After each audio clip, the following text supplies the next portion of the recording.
እንድንበዘን ከሰማይ በታች የተሰጠን ስም አንድ ነው። እሱም ጌታችን መድኃኒታችን ኢየሱስ ክርስቶስ ነው። ክርስቶስ ኢየሱስ ኃጢአተኞችን ሊያድን ወደዚህ ምድር መጣ የሚለውን የእግዚአብሔርን ቃል ሰዎች ሁሉ እንዲያምኑትና እንዲቀበሉት ይገባል። ምክንያቱም ሰዎች ሁሉ ኃጢአት ሰርተዋል፣ የእግዚአብሔርም ክብር ጎሏቸዋል። አንድ ጻድቅ የለም ወገኔ፣ አንድ ጻድቅ የለም። ነገር ግን በክርስቶስ ኢየሱስ ቤዛነት በኩል እንዲያው በጸጋው ይጸድቃሉ። ጽድቅ በክርስቶስ ኢየሱስ ቤዛነት በኩል እንዲያው በጸጋ ነው። የዘላለም ሕይወት መዳን በክርስቶስ ኢየሱስ ቤዛነት በኩል እንዲያው በጸጋ ነው። የኃጢአት ደሞዝ ሞት ነው።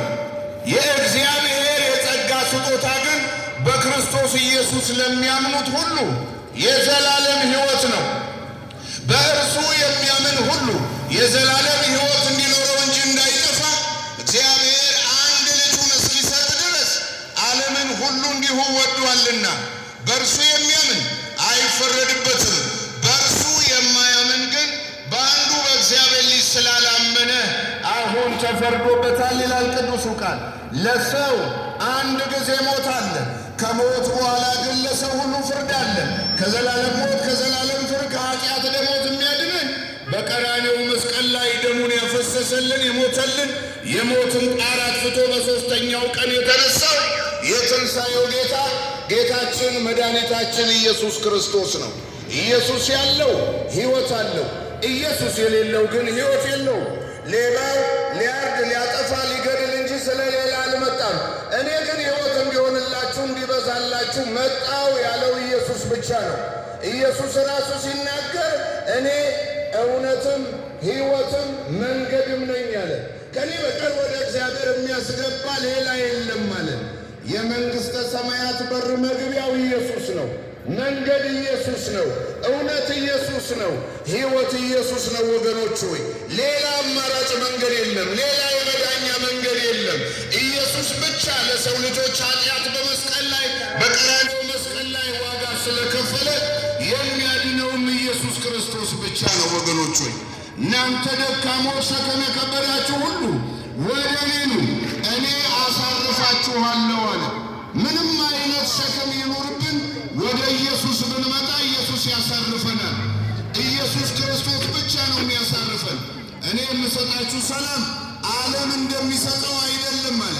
እውነተኛ ሰላም፣ እውነተኛ እረፍት፣ እውነተኛ ደስታና እርካታ የሚሰጠን ኢየሱስ ነው። ወደ ነፍሳችሁ እረኛና ጠባቂ ተመለሱ፣ እሱ በእውነት ያሳርፋችኋል። አዋጅ አዋጅ! ጆሮ ያለው ይስማ። ኢየሱስ ክርስቶስ ያድናል። መዳን በማንም የለም። እንድንበዘን ከሰማይ በታች የተሰጠን ስም አንድ ነው። እሱም መድኃኒዓለም፣ የዓለም መድኃኒት፣ የኃጢአት መድኃኒት፣ የሞት መድኃኒት፣ የእርግማን መድኃኒት ኢየሱስ ክርስቶስ ብቻ ነው።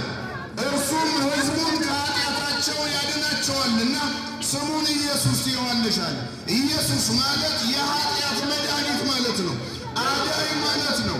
የሰው ልጆችን በኃጢአት ምክንያት ከመጣባቸው መከራና ጭንቅ የሚያድነው ኢየሱስ ብቻ ነው። እህቴ ለኃጢአትሽ ዋጋ ተከፍሏል። ወንድሜ ለኃጢአትህ ዋጋ ተከፍሏል። የምስራች!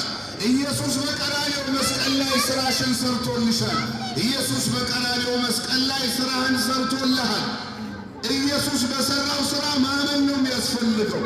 ለተቀበሉት ሁሉ ግን በስሙ ለሚያምኑ ለእነርሱ የእግዚአብሔር ልጆች የሆኑ ዘንድ ሥልጣንን ሰጣቸው ይላል የእግዚአብሔር ቃል።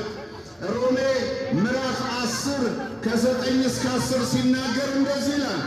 እግዚአብሔር ኢየሱስ ክርስቶስን ከሙታን እንዳስነሳው በልብ ብታምን ትጸድቃለህ፣ ጌታ እንደሆነ ደግሞ በአፍህ ብትመሰክር ትድናለህ። ኢየሱስ ክርስቶስ ያድናል። ስለዚህ በልብ አምኖ በአፍ መመስከር ነው የእኛ ሥራ።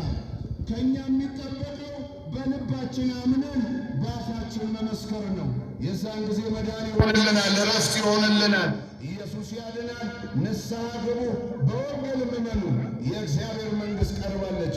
ኢየሱስ ክርስቶስ ጌታ ነው።